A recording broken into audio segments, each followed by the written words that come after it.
अखिलेश यादव और डिंपल यादव की अगर ये बेटी होती, प्रियंका गांधी की बेटी होती, तो क्या ये डीएनए टेस्ट करवाते?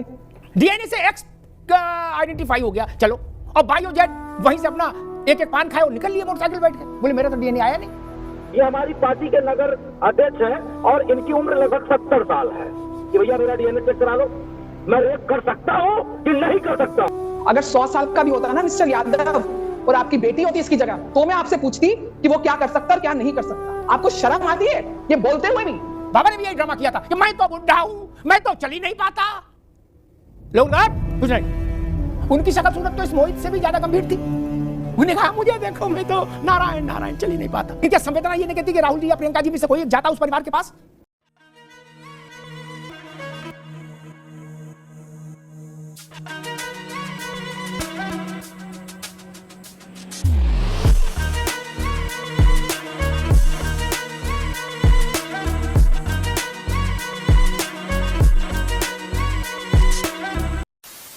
नमस्कार दोस्तों, स्वागत है आप सभी का। आप देख रहे हैं खबरी शो। दोस्तों, अयोध्या रेप केस को लेकर डिबेट चल रही थी, जिसमें इस रेप केस के मुख्य आरोपी मोहित खान को लेकर समाजवादी पार्टी के प्रवक्ता मनोज यादव का कहना था कि ये हमारी पार्टी के नेता हैं और इनकी एज 70 साल है, तो ये इस एज में रेप कैसे कर सकते हैं, इसलिए इनका डीएनए टेस्ट होना चाहिए। दोस्तों, उसके बाद वरिष्ठ पत्रकार अमिताभ अग्निहोत्री ने इसकी इस दलील की जैसे धज्जियां उड़ाई हैं, उसके बाद दोस्तों इससे जवाब देता नहीं बना। दोस्तों, अगर आप चैनल पर पहली बार आए हैं या चैनल को अभी सब्सक्राइब नहीं किया है तो चैनल को सब्सक्राइब जरूर कर लेना। चलिए दोस्तों, मेन डिबेट स्टार्ट करते हैं। पूरे पैनल पर एकमात्र महिला बैठी हूं और ये सोच के मेरी रूह कांप रही है कि एक 12 साल की मासूम बच्ची 2 महीने तक किस प्रकार से शारीरिक मानसिक शोषण को सहन करती रही। और आज समाजवादी पार्टी के सुप्रीमो का जो बयान आया है कि डीएनए टेस्ट कराओ, ये राजनीति में नीचता की पराकाष्ठा को भी लांग रहा है।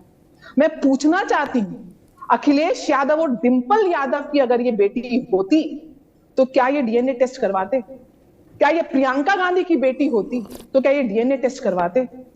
ये वही लोग थे ना जो बोलते थे कि हम पीडीए के लिए आए हैं। तो इनका पीडीए ये है कि प्रेग्नेंट दलित अबला, ये इनकी पीडीए की असली परिभाषा है। डीएनए टेस्ट कराना है अमिताभ जी, तो उस विचारधारा का कराइए जो विचारधारा बोलती है कि लड़के हैं, लड़कों से गलतियां हो जाती हैं।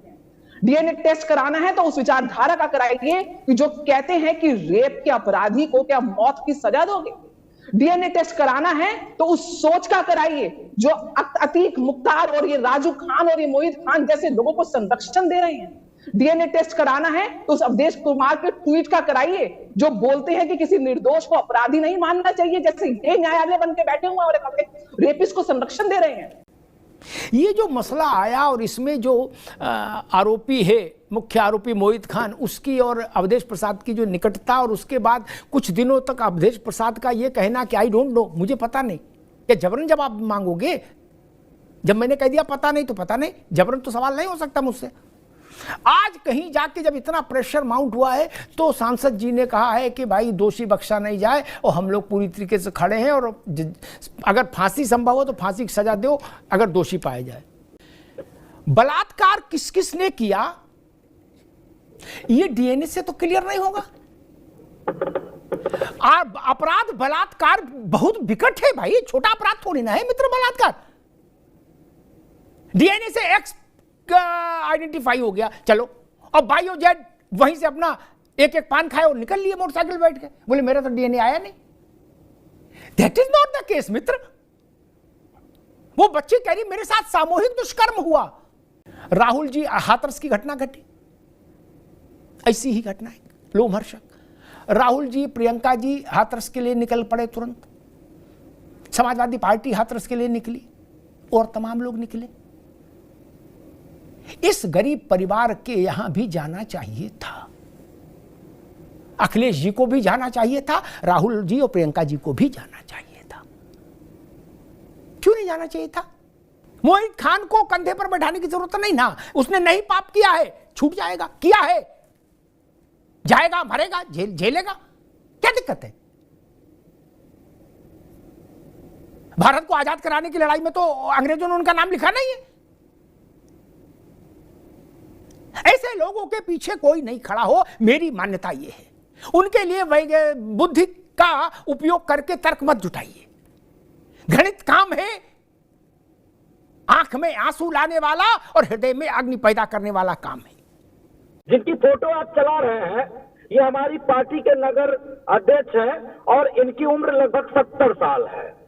70 साल का मतलब हमारे ख्याल से एक जैन साहब बेहतर समझते होंगे। उनको एक लंबा समय हो गया है रिटायरमेंट का।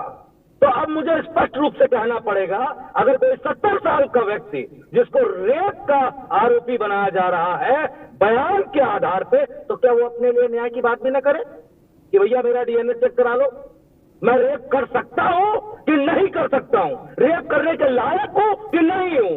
इसमें कौन से अन्याय की बात हो गई? इसमें कौन से अन्याय की बात हो गई? बस जी, लिविंग रिलेशन में रह रहे लोगों के बारे में कहा कि लड़के हैं लड़कों से गलती हो जाती है। वहां भी आपसी संबंधी था, आपसी संबंध समझते ना, जिसको लिविंग रिलेशन आप और कानून की भाषा में कहा जाता है। तब वो उनका जरूर कोट किया जाएगा बयान। नेताजी ने कहा था कि लड़के हैं लड़कों से गलती हो जाती है। मूल प्रश्न वही है, डीएनए एक से मैच करेगा। कन्या कह रही है कि मेरे साथ सामूहिक दुष्कर्म हुआ और कई लंबे समय तक हुआ। बाकी लोग क्या डीएनए की आड़ में छूटने की गुणागणित में लगे हैं? और अगर नहीं तो डीएनए का शोर क्यों? अंततः 164 के बयान के बाद बच्ची के पुलिस को तो अपनी कार्रवाई करनी ही चाहिए और न्याय के अदालत में न्याय के शिक्षी के भीतर जाके उनको खड़ा करना चाहिए। नीति शर्मा जी, प्रश्न वही है, एक से डीएनए मैच हुआ, लड़की हाइपोथेटिकल मान लीजिए मैच हुआ किसी एक्स से, ठीक, और लड़की कह रही है वाई और जेड ने भी मेरे साथ दुष्कर्म किया, तब क्या करें? अगर हम डीएनए की बुक के हिसाब से चलें तो फिर वाई और जेड तो बाहर हो गए, वो तो पान खा घूम सकते फिर कहीं। वाई जेड बाहर नहीं हुए, केवल सपा के प्रवक्ता को आपने सुना नहीं, वो तो 70 साल के एक बुजुर्ग को भी बाहर कर रहे हैं। अगर 100 साल का भी होता ना मिस्टर यादव और आपकी बेटी होती इसकी जगह, तो मैं आपसे पूछती कि वो क्या कर सकता और क्या नहीं कर सकता। शर्म नहीं आती आपको? इस मंच पे एक 12 साल की बच्ची के साथ एक 70 साल के बुड्ढे ने किया, उसकी मानसिकता को सोचते हुए, और यहाँ पे आप उसको डिफेंड कर रहे हैं लिविंग रिलेशनशिप के साथ। आपको शर्म आती है ये बोलते हुए भी? क्या राजनीति इतनी प्रिय हो गई? क्या 20% को साधना कंसोलिडेट करना इतना प्रिय हो गया?